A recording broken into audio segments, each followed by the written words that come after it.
এই হো মুসলিম ভাইয়ের বউ লেখছে বিকাশ বিকাশ বিকাশ করো বাঙালি সব বিকাশ করো আমার অ্যাকাউন্ট ভরো ভরো জয় হো মানে বিকাশ বাবার জয় হো।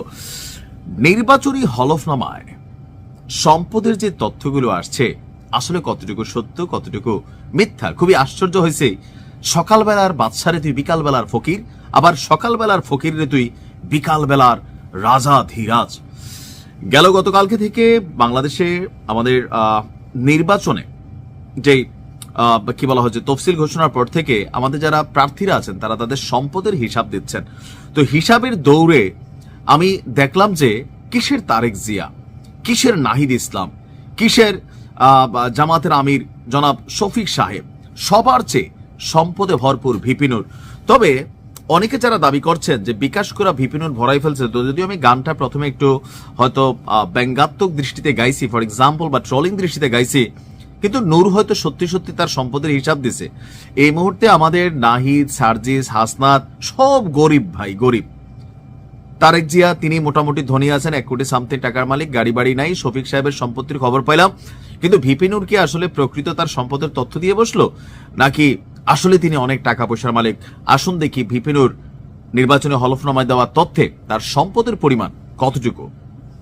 দূর থেকে ভিপি নুরকে গরিব মনে হলেও ভালোই টাকা পয়সার মালিক। তবে আমরা বাঙালি সাধারণভাবে যতটুকু বুঝি, নির্বাচনী হলফনামায় যে সম্পদের পরিমাণ উল্লেখ করা হয় বাস্তবে তার 10 গুণ অথবা 10,000 গুণও কারো কারো সম্পত্তি আছে। শুধুমাত্র বিকাশ ব্যবসা করেন যে ভিপি নুর তাই না, বিকাশ অনেকদিন ধরে বন্ধ আছে।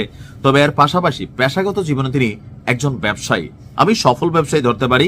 সেই কোটা আন্দোলন থেকে কালো কুচকুচে, আমার থেকেও কালো ছিল ভিপি নুর, এখন মাশাআল্লাহ চেহারা সুন্দর হয়েছে, দামি দামি ড্রেস পরেন, গাড়ি চড়েন, ভালো অফিস নিয়েছেন। তো টাকা পয়সা মালপানি কেমন আছে আসুন দেখি। হলফনামায় তিনি নিজেকে একজন ব্যবসায়ী দাবি করেছেন। তার মোট সম্পদের পরিমাণ 89,82,841 টাকা। অন্যদিকে তার স্ত্রী মারিয়া আক্তারের মোট সম্পদের পরিমাণ 2,66,818 টাকা। গরিব মানে আমাদের বৌদের মতনই। স্ত্রীর পেশা হিসাবে উল্লেখ করা হয়েছে শিক্ষকতা।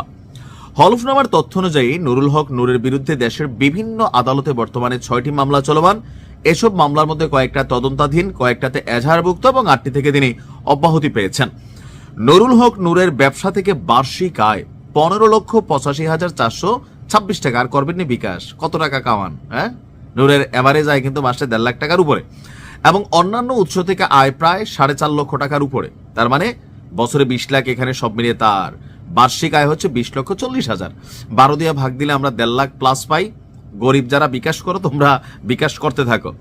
নূরের নগদ অর্থ আছে 28,38,217 টাকা, আর ভাবির কাছে নগদ আছে 30,941 টাকা।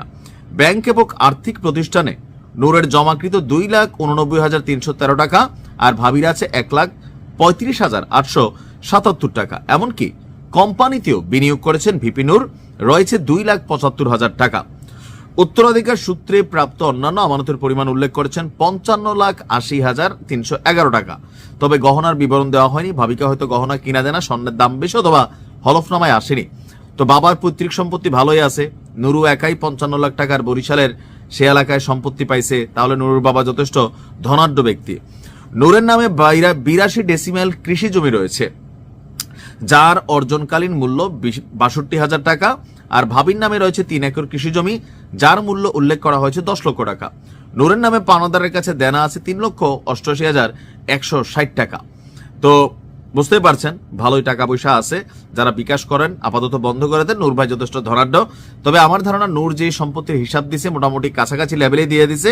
বাকি রাজনীতিবিদরা এভাবে হয়তো দেয় না, বাস্তবতা যেটা আর কি। কারণ আমরা যা দেখি, এলাকার অনেক এমপি মন্ত্রীরা দেখি যে নির্বাচনী হলফনামা ওনার কিচ্ছু নাই, কিন্তু এলাকায় যেদিক দিয়ে দেখি সবকিছু ওনার, তাই না? প্রত্যেকের এলাকায় কিন্তু এরকম ঘটনা আছে। তো যাই হোক, ভালো থাকুন, আসসালামু আলাইকুম।